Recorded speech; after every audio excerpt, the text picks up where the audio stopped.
آزاد کشمیر کی سیاست میں رواداری، اخوت و بھائی چارے کے پیکر سردار صغیر خان چغتائی کے نام سے منسوب پریس کلب کی بنیاد رکھ دی گئی۔ سابق وزیر اعظم آزاد کشمیر سردار تنویر الیاس خان نے فیتہ کاٹ کر باضابطہ افتتاح کیا۔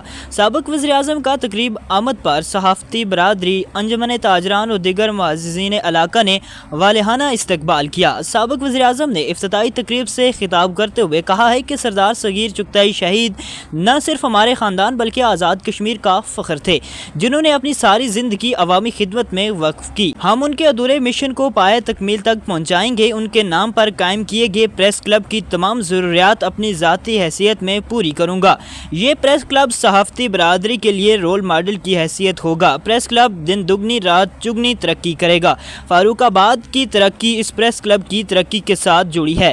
فاروق آباد بازار کے جملہ مسائل بھی حل کریں گے۔ اس موقع پر فرزند صغیر خان، مشیر حکومت سردار احمد صغیر سمیت صحافتی برادری اور دیگر عوام علاقہ کی ایک بڑی تعداد موجود تھی۔